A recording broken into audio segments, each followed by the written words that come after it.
Machine learning की playlist में अभी तक हम लोगों ने बात करी थी, ठीक है। रिग्रेशन के बारे में हम लोग बात कर रहे थे। उसमें हमने देखा था लीनियर रिग्रेशन क्या होता है, पॉलिनोमियल रिग्रेशन क्या होता है, ठीक है। ये सारी देख चुके हैं हम। इसके बाद हमने बात करी थी ग्रेडियंट डिसेंट क्या होता है, ठीक है। कॉस्ट फंक्शन क्या होता है, अच्छा ग्रेडियंट डिसेंट कैसे अकर करता है, कैसे उसको हम ओवरकम करते हैं, ठीक है। ग्रेडियंट डिसेंट एल्गोरिदम क्या होती है, ये चीज़ें हमने देखी थी। कॉस्ट फंक्शन क्या होते हैं, कौन कौन से कॉस्ट फंक्शन होते हैं जो हम रिग्रेशन में यूज़ करते हैं, ठीक है। कौन कौन से इंपॉर्टेंट कॉस्ट फंक्शन है जो रिग्रेशन में यूज़ में आते हैं, ठीक है। ये हमने बात करी थी। इसके बाद हमने देखा था कि लास्ट वीडियो में हमने बात करी थी सपोर्ट वेक्टर रिग्रेशन के बारे में, ठीक है। आखिर एसवीआर क्या होता है, कैसे यूज़ में आता है। हमें पता है जो एसवीएम है, सपोर्ट वेक्टर मशीन, वो एक क्लासिफिकेशन एल्गोरिदम है, ठीक है। क्लासिफिकेशन एल्गोरिदम है तो हम उसको लीनियर रिग्रेशन में कैसे इंप्लीमेंट कर सकते हैं, ठीक है। क्योंकि क्लासिफिकेशन में हमको क्लासीफाई करनी होती हैं चीज़ों को, ठीक है। और रिग्रेशन में हमारे पास कॉन्टीन्यूस वैल्यू होती हैं, और क्लासिफिकेशन में हमारे पास न्यूमेरिकल डेटा होगा, तभी हम रिग्रेशन प्रॉब्लम उसमें इम्प्लीमेंट कर पाएंगे, ठीक है। तो ये चीज़ें हमने देखी थी कि एसवीआर कैसे काम करता है और क्या होता है। अगर आपने वो वीडियो नहीं देखी है तो आप सबसे पहले जाके वो वाली वीडियो देखिए, ठीक है। अब आज हम लोग उसी को आगे बढ़ाते हुए, मेरा नाम गौरव है, ठीक है, उसी को आगे बढ़ाते हुए आज हम लोग बात करेंगे डिसीजन ट्री के बारे में, ठीक है। आखिर जो है हमारा डिसीजन ट्री होता क्या है, ठीक है। डिसीजन ट्री को हम रिग्रेशन में कैसे इंप्लीमेंट करते हैं, ठीक है। ये सारी चीज़ें आज हम लोग देखेंगे। तो देखते हैं डिसीजन ट्री की डेफिनेशन क्या है। Decision tree is a supervise learning algorithm, ठीक है। अगर हम यूज़ कर रहे हैं रिग्रेशन में, रिग्रेशन क्या है हमें पता है। रिग्रेशन जो है हमारी सुपरवाइज लर्निंग एल्गोरिदम है, ठीक है। सुपरवाइज के अंदर आता है हमारा रिग्रेशन। तो डिसीजन ट्री हमारी एक सुपरवाइज लर्निंग एल्गोरिदम हो जाती है जो कि हमारी क्लासिफिकेशन, ठीक है, क्लासिफिकेशन और रिग्रेशन दोनों तरीके के मॉडल में यूज़ होती है, ठीक है। वो जो डिसीजन ट्री है वो हम क्लासिफिकेशन के लिए भी यूज़ करते हैं, ठीक है। क्लासिफिकेशन के लिए भी यूज़ करते हैं और रिग्रेशन के लिए भी यूज़ करते हैं। ये क्या करता है, एक ट्री लाइक स्ट्रक्चर बन जाता है। इसका नाम जो है डिसीजन ट्री, इसके नाम से ही पता चल रहा है कुछ ये ट्री टाइप का फॉर्म बनता होगा, ठीक है। कुछ इस तरीके का हमारा सपोज ट्री है, ठीक है। Sorry for my bad drawing, ठीक है, थोड़ा सा बियर कर लेना। ये हमारी लीफ हो जाती है, ठीक है। ये हमारी पत्तियां हैं, ठीक है। ये हमारी स्टिक है जो हमारे टहनियाँ लगी होती हैं, टू बी प्रिसाइज। ये हमारा रूट हो जाता है जहाँ से हमारा पेड़ खड़ा होता है, ठीक है। तो पेड़ में हमारी एक रूट होती है, ठीक है, लकड़ियाँ होती हैं, ठीक है, पत्ते होते हैं। वैसे ही हमारा क्या बोलते हैं डिसीजन ट्री में भी हमारा रूट नोड होता है, ठीक है, इंटीरियर नोड होता है और लीफ नोड होता है, ठीक है। हम यहाँ पर जो हमारा ये स्ट्रक्चर है यहाँ पर देखते हैं, ये हमारा रूट नोड होता है, ठीक है। यहाँ से हमारा जो स्ट्रक्चर है वो शुरू होता है। यहाँ से हम कुछ भी चीज़ को इम्प्लीमेंट करने लगते हैं। अगर हमारे पास कोई डेटा सेट है तो हम यहाँ से उसको इंसर्ट करना शुरू करेंगे। सबसे पहले जो वैल्यू होगी वो रूट नोड में जाएगी, उसके बाद ये हमारा पहला इंटीरियर नोड हो जाएगा, ठीक है। ये हमारा पहला इंटीरियर नोड हो जाएगा। अगर हमारे पास इंटीरियर नोड के भी सब नोड है, ठीक है, तो ये हमारा लीफ नोड हो जाएगा। अगर लीफ नोड वो तब होगा जब हमारे इसके आगे कोई और नोड नहीं होगा। जैसे यहाँ पर हमारे पास कोई भी नोड नहीं है, ठीक है, इसके नीचे हमारे पास कोई भी नोड नहीं है, इसके नीचे भी हमारे पास कोई नोड नहीं है। तो ये सारे हमारे, ये वाला लीफ नोड हो जाएगा, ये हमारा लीफ नोड हो जाएगा, ये हमारा लीफ नोड हो जाएगा, ठीक है। तो ये हमारे सारे लीफ नोड की तरह वर्क करेंगे, ठीक है। अब जैसे यहाँ पर ये हमारा इंटीरियर नोड इसीलिए है क्योंकि इसके नीचे भी हमारे पास नोड है, तो वो हमारा लास्ट नोड हो जाएगा, यानी हमारा लीफ नोड हो जाएगा, ठीक है। और ये हमारा इंटीरियर नोड 2 हो जाएगा, ठीक है। ये हमारा पहला इंटीरियर नोड हो गया, ये हमारा सेकंड नोड होता है, ठीक है। ये हमने देख लिया। अब जो डिसीजन ट्री है वो एक प्रिडिक्टिव मॉडलिंग टेक्निक है, ठीक है। प्रिडिक्टिंग मॉडलिंग यानी हमारा क्या बोलते हैं, हम इससे प्रिडिक्शन करते हैं। जैसे हमारा सपोज हाउस प्राइस प्रिडिक्शन है, वो हम उसमें यूज़ करते हैं। जितने भी हमारे रिग्रेशन से रिलेटेड प्रॉब्लम है ना, हम डिसीजन ट्री की हेल्प से उसको कर सकते हैं, ठीक है। ये अब कब हम इसको क्लासिफिकेशन में यूज़ करेंगे, कब हम इसको रिग्रेशन में यूज़ करते हैं, ठीक है। जब हमारे पास जो वैल्यूज़ हैं वो डिस्क्रीट वैल्यू हैं, ठीक है। जब हमारे पास डिस्क्रीट वैल्यू है तो हम उसको क्लासिफिकेशन ट्री कहते हैं, ठीक है। और जब हमारे पास कंटिन्यूस वैल्यू हैं और न्यूमेरिकल वैल्यू हैं तो हमारा वो रिग्रेशन ट्री हो जाता है, ठीक है। तब हम उसमें उसको डिसीजन ट्री रिग्रेशन कहेंगे, ठीक है। तो उसके लिए हम रिग्रेशन ट्री क्या करेंगे, बिल्ड करेंगे, ठीक है। तो ये हो गया हमारा डिसीजन ट्री की छोटा सा इंट्रोडक्शन, ठीक है। अब डिसीजन ट्री जो एल्गोरिदम है वो कैसे काम करती है, ठीक है। अब हमें पता होना चाहिए कि एल्गोरिदम कैसे काम करती है। तो जो इसकी कोर एल्गोरिदम है वो ID3 है, ठीक है। ID3 यानी आइटरेटिव डाइकोटोमाइजर है, ठीक है, डाइकोटोमाइजर 3 है। तो ये इसके पीछे की अप्रोच है। ये क्या करती है, टॉप डाउन अप्रोच को फॉलो करती है। बैक ट्रैकिंग का इसमें कोई वो नहीं है। तो इससे क्या होता है, ओवर फिटिंग के चांसेस बढ़ जाते हैं। अब ओवर फिटिंग क्या है, ओवर फिटिंग अगर आपको नहीं पता है तो आप मेरी प्लेलिस्ट में जाइए, वहाँ पर मैंने ओवर फिटिंग अंडर फिटिंग पे वीडियो बनाई हुई है, ठीक है। वहाँ पे जाकर आप चेक कर सकते हो ओवर फिटिंग क्या होती है। अब बैक ट्रैकिंग क्या होती है, मैं यहाँ पर आपको बैक ट्रैकिंग बता देता हूँ, ठीक है। बैक ट्रैकिंग क्या होता है, सपोज हम यहाँ से आए, ठीक है। अब हमें यहाँ नहीं जाना था, ठीक है, ये चीज़ हमारे को नहीं चाहिए थी। तो हम यहाँ से वापस जा सकते हैं अगर हम बैक ट्रैकिंग का यूज़ करेंगे तो। लेकिन अगर बैक ट्रैकिंग का यूज़ नहीं करेंगे तो हम यहाँ से पीछे नहीं जा सकते, ठीक है। यहाँ से अगर हमें पीछे जाना है तो उसको हम बैक ट्रैकिंग कहेंगे, ठीक है। यानी हमें कहीं पीछे जाना है, अगर हमने कोई चीज़ एक्सेस कर ली है, ठीक है, तो उसको वापस से हम अपनी स्टार्टिंग पोजीशन में जाना, वो हमारी बैक ट्रैकिंग कहलाती है, ठीक है। तो इसमें जो बैक ट्रैकिंग है वो नहीं होती है, ठीक है। तो ये हमारी एक टॉप डाउन अप्रोच होती है। टॉप डाउन अप्रोच मैंने बताया था, हमारी यहाँ से ये हमारी स्टार्टिंग पोजीशन हो जाती है, ठीक है। ये हमारी स्टार्टिंग पोजीशन हो जाती है। उसके बाद हम आगे बढ़ते हैं, पहले इधर जाएंगे, फिर इसके अगर नीचे नोड होंगे तो यहाँ एक्सेस करेंगे, इसको एक्सेस करेंगे, फिर इधर जाएंगे, ऐसे करते करते so on and so fourth, ठीक है। तो ये हमारी कुछ इस तरीके की होती है। अब ये जो ID3 है ये क्या बोलते हैं, डिसीजन ट्री, रिग्रेशन के लिए डिसीजन ट्री बनाने में हेल्प करता है, ठीक है। इसमें क्या होता है, जो हमने इंफॉर्मेशन गेन करी है ना, हमें कोई वैल्यू मिली होगी तब हम इस पर आएंगे, ठीक है। अब मैं इसका अगर आपको एग्जाम्पल दूं, ठीक है, यहाँ पर सपोज मेरे पास है, अगर मेरे को भूख लगी है, ठीक है, हंगरी, अगर मैं बहुत ज़्यादा हंगरी हूँ, ठीक है, यस, अगर मेरे को बहुत ज़्यादा भूख लगी है तो मैं इस वाले नोट पे जाऊँगा, यहाँ पर जाऊँगा, फिर मैं चेक करूँगा कि मेरे किचन में कुछ खाने को है। अगर किचन में खाने को होगा तो अभी मैं आगे बढ़ूँगा, ठीक है। और अगर मेरे को भूख नहीं लगी होगी, ठीक है, अगर भूख नहीं लगी होगी तो मैं वापस से जो काम कर रहा हूँ उसमें चला जाऊँगा, ठीक है। मतलब प्रायोरिटी जो होती है वो यहाँ पर ज़्यादा इंपॉर्टेंट रोल प्ले करती है। यानी मेरे को इन्फॉर्मेशन गेन पता होनी चाहिए कि अगर मेरे पास इन्फॉर्मेशन होनी चाहिए, ठीक है। अगर मैं हंगरी हूँ, अगर मैं बहुत ज़्यादा हंगरी हूँ, ठीक है, और आउटपुट आता है यस, तो मैं किचन की तरफ जाऊँगा, ठीक है। अगर मैं हंगरी नहीं हूँ, मतलब मेरे काम चल सकता है थोड़ी देर के लिए, तो मैं जो काम कर रहा हूँ मैं उस काम पर लगा रहूँगा, ठीक है। अब मैं किचन में आया, ठीक है, सपोज मैं बहुत ज़्यादा हंगरी हूँ, अब मैं किचन में आया, अब किचन में मैं देखता हूँ मेरे को खाना बनाना आता है, ठीक है। अगर सपोज फ्रीज में कुछ पड़ा है, ठीक है, सपोज मैं ये देख लेता हूँ, अगर मेरे पास कुछ फ्रीज में पड़ा है या फिर फ्रीज में कुछ नहीं है, ठीक है, दो केसेस यहाँ पर भी बन जाते हैं, ठीक है। अगर तो किचन में कुछ नहीं है तो एक केस तो ये बन गया कि कुछ नहीं है, तो यहाँ पर मैं देखूंगा कि मैं कुछ कुक कर लूँगा, ठीक है, कुक करने का ऑप्शन आ जाएगा।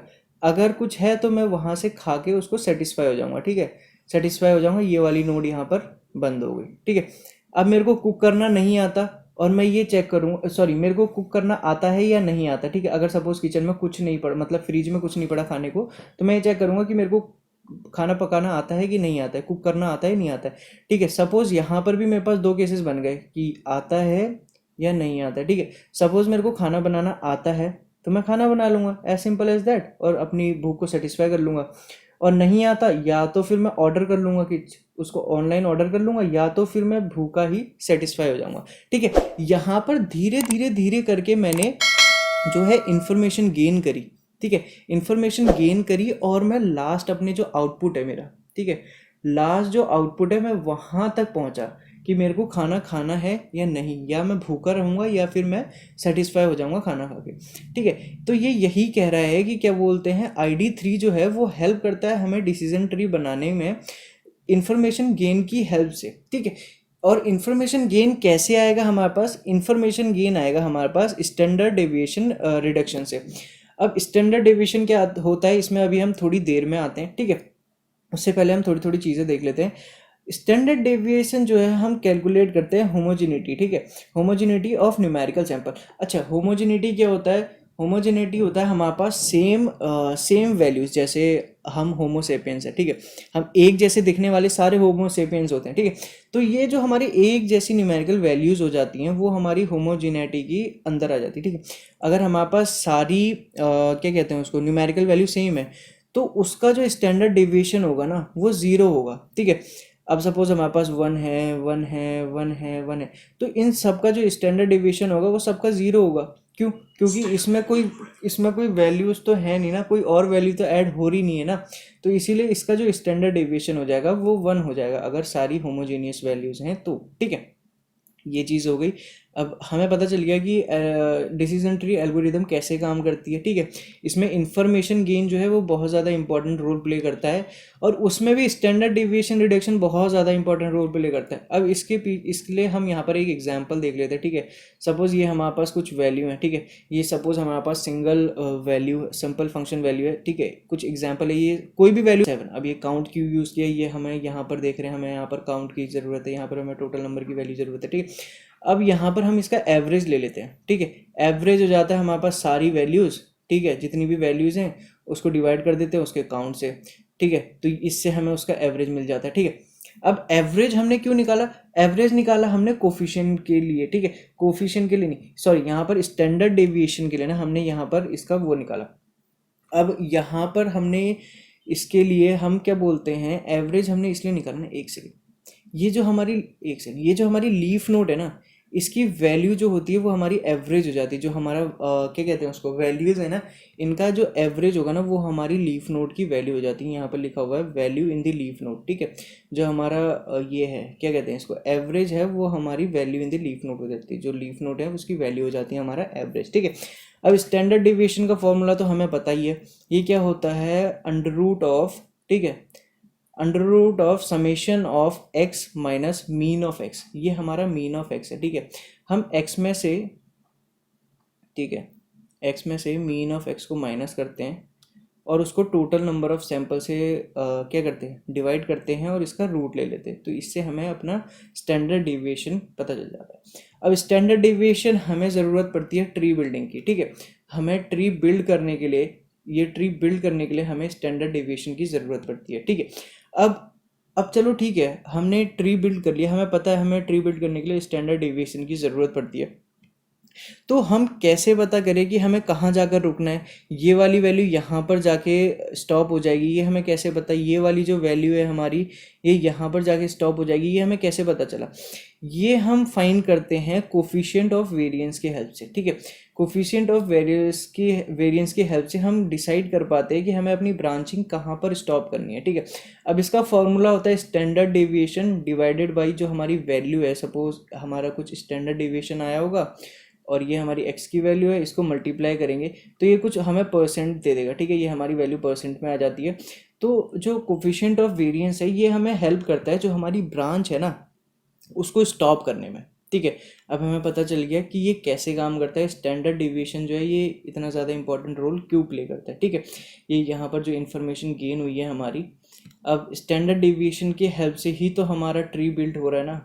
ट्री बिल्डिंग जो होती है हमारी स्टैंडर्ड डिविएशन की वजह से ही होती है, ठीक है। तो इसीलिए स्टैंडर्ड डिविएशन बहुत ज़्यादा इंपॉर्टेंट रोल प्ले करता है।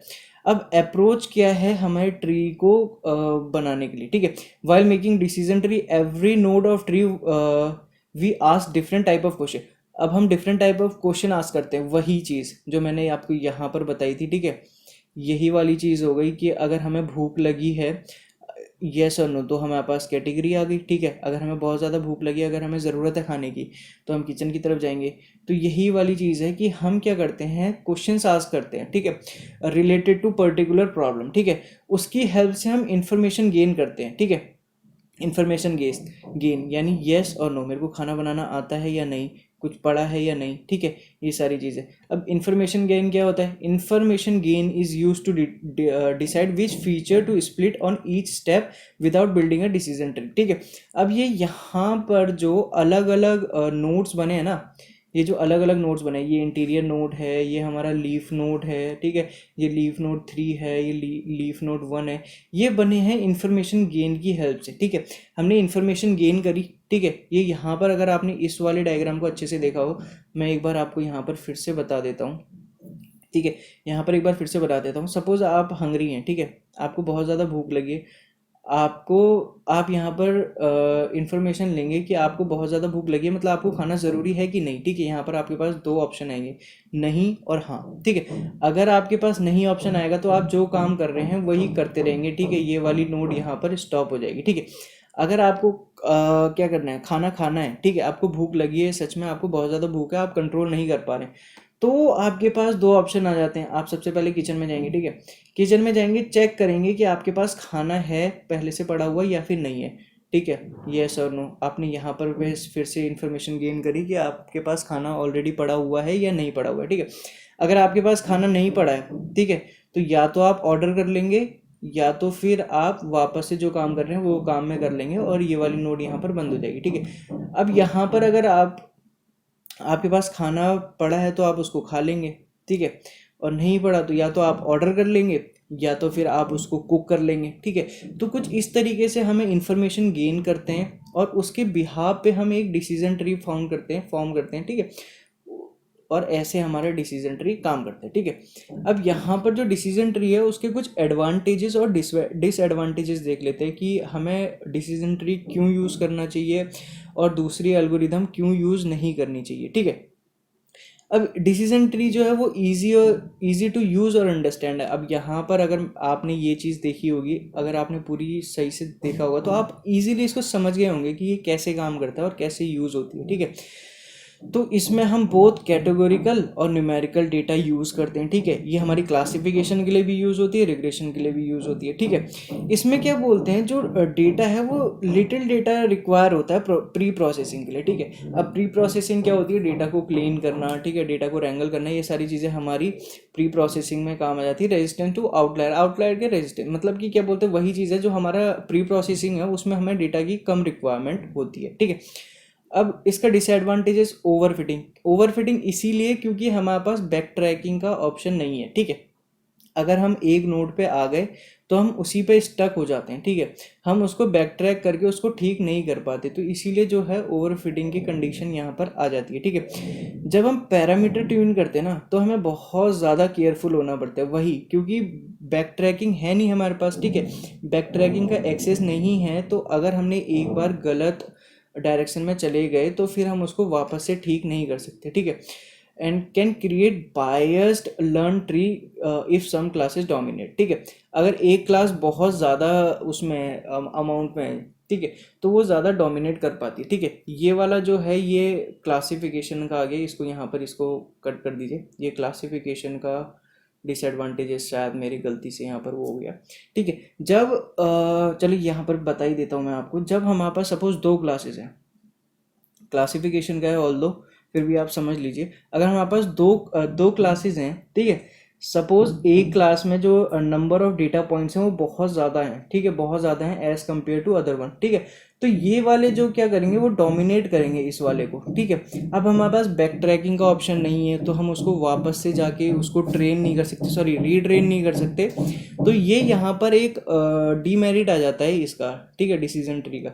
इसीलिए बैक ट्रैकिंग ना होने के कारण ये ओवरफिटिंग की कंडीशन आ जाती है। तो थोड़ा सा इसका ये डिसएडवांटेजेस है, और एडवांटेजेस तो आपको पता चल गया, इजी टू यूज़ है, और हम इसमें दोनों क्लासिफिकेशन और क्या कहते हैं उसको रिग्रेशन दोनों प्रॉब्लम को यूज़ कर लेते हैं, ठीक है, न्यूमेरिकल डेटा को यूज़ कर लेते हैं, ठीक है।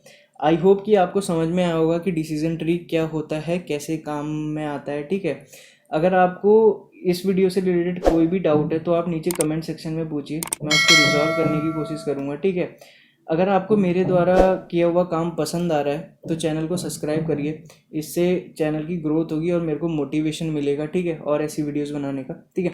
आपको वीडियो पसंद आई तो प्लीज़ एक लाइक छोड़ दीजिए, इससे आपका कुछ नहीं जाएगा, मेरे को थोड़ा सा मोटिवेशन मिलेगा, ठीक है। तो तब तक के लिए मिलते हैं आपसे नेक्स्ट वीडियो में, तब तक के लिए अपना ध्यान रखिए, बाय।